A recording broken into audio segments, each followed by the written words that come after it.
Olá, tudo bem com você? Eu espero que sim.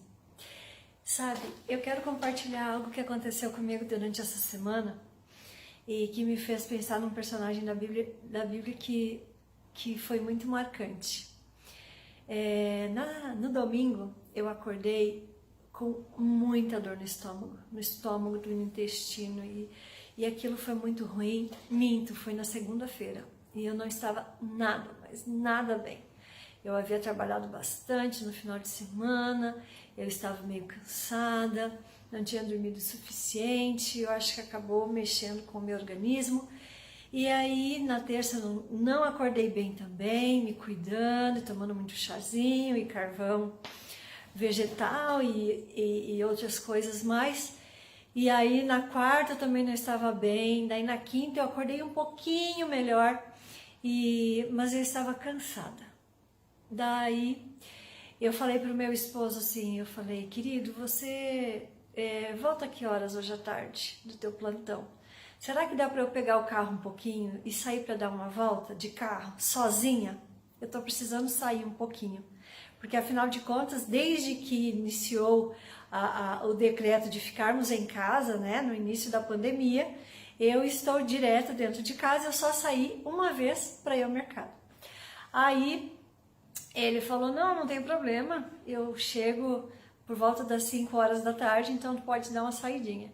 E foi o que aconteceu, ele chegou, eu peguei o carro, saí para uma rua que estava bastante movimentada, ali eu conversei com uma amiga, conversei com Deus e eu vou dizer para vocês que eu chorei ali sozinha, eu e Deus, lavei a minha alma e depois de ter conversado bastante com Deus, eu respirei fundo e senti a paz que Deus dá e voltei para casa mais tranquila e aliviada. Determinada a seguir firme, determinada a seguir cuidando da minha família, determinada a ser uma serva de Deus, determinada a seguir com os olhos fixos em Jesus e manter firme a esperança de que Ele em breve vai voltar. E que tudo isso vai acabar e vai passar logo. E eu estou bem, graças a Deus. Graças a Deus eu estou bem. Mas essa minha experiência me fez lembrar de um sermão que eu também ouvi na semana passada, falando sobre Elias, que é o personagem que eu quero compartilhar com vocês. E eu quero que vocês façam uma leitura atenta de 1 Reis, capítulo 19, todo o capítulo. E aqui eu vou mencionar brevemente alguns pontos importantíssimos que a gente aprende com essa história de Elias. Sabe, queridos, vocês devem conhecer a história de que Elias precisou enfrentar vários sacerdotes de Baal e lá ele venceu esses sacerdotes de Baal e eles perceberam que Deus era o Deus eterno, que ele que era poderoso. Então assim, Elias estava no auge das emoções, isso no capítulo 18 de 1 Reis. Agora, quando chega lá no capítulo 19, Elias faz uma declaração surpreendente, e lá no verso 3, olha o que acontece. Elias teve medo e fugiu para salvar a sua vida. E ele continuou falando assim, no verso 4, já tive o bastante, Senhor, tira a minha vida, não sou melhor do que os meus antepassados. Ou seja, num capítulo ele estava no auge, né? Ele tinha tido uma grande vitória, e no capítulo seguinte ele estava na fossa, na maior deprê do mundo, um servo de Deus. Mas como assim um servo de Deus pode ficar desse jeito? Pode sim, porque todo servo de Deus é um ser humano. E que pode também, e que apresenta também as suas fragilidades. E aí eu tirei algumas lições para a minha vida, porque aí o capítulo continua falando que Elias estava lá naquele muro de lamentações dele, e aí um anjo tocou nele, olha que privilégio, o anjo tocou e disse assim, Elias, levanta e come. E sabe o que tinha para Elias comer? Gente, ele estava deitado, e daí na cabeça dele tinha assim, a Bíblia fala, havia um pão assado sobre brasas quentes e um jarro de água. Gente, tinha um pão quentinho para Elias.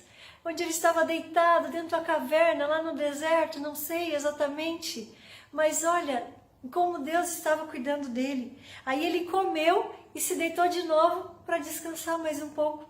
E mais uma vez o anjo voltou, tocou nele e disse: come, levante e come, porque você vai ter que fazer uma viagem muito longa. Então ele comeu, ele se levantou, comeu e bebeu e seguiu a viagem e foi pelo deserto 40 dias e 40 noites e aquela refeição foi suficiente para ele. Sabe, queridos, o que eu aprendo com isso? Algumas coisas que Deus não condenou Elias. E assim como ele não condenou Elias, ele não condena a você e a mim. Se por acaso se por acaso a gente passar por algum momento em que a gente não esteja tão bem assim, a gente não precisa estar bem, completamente bem todos os dias do ano, não é verdade? Outra coisa, Deus, ele chega no fundo do poço conosco. Para Elias, ele levou o pão quentinho e a água fresca. E para você, o que você precisa? Precisa de um abraço? Precisa de paz? Precisa de alegria? Precisa de comida? Precisa de salvação? Precisa de esperança? Peça para Deus, peça para Deus. Ele vai te atender com toda certeza. Deus dá tudo aquilo que a gente precisa. Às vezes não é exatamente aquilo que nós desejamos, mas Ele dá aquilo que a gente precisa. Deus providenciou descanso para Elias. Se precisar descansar, descanse. Tire um tempinho para você.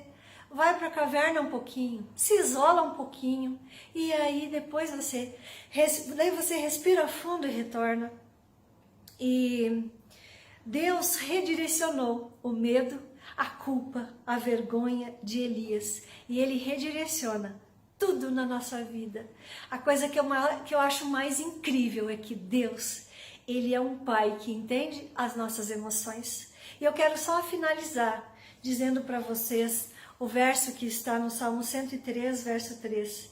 É Ele que perdoa todos os seus pecados e cura todas as suas doenças. Sabe, queridos, existem dias sim que a gente não está tão bem, mas a gente tem um Deus que, independentemente do estado de espírito ou de como estão as nossas emoções, tem um Deus que está conosco do nosso lado e Ele é o Deus que cura, é o Deus vivo, que protege, que ama e que vai seguir com a gente a cada passo da nossa jornada, a cada passo do nosso caminho, até Jesus Cristo voltar. Que Ele esteja com você. Eu não tenho como te dar um abraço fisicamente, mas assim, ó, um abraço virtual, como se fosse um abraço de Deus por você, muito carinhoso, e que Ele abençoe ricamente a sua vida. Beijo, tchau.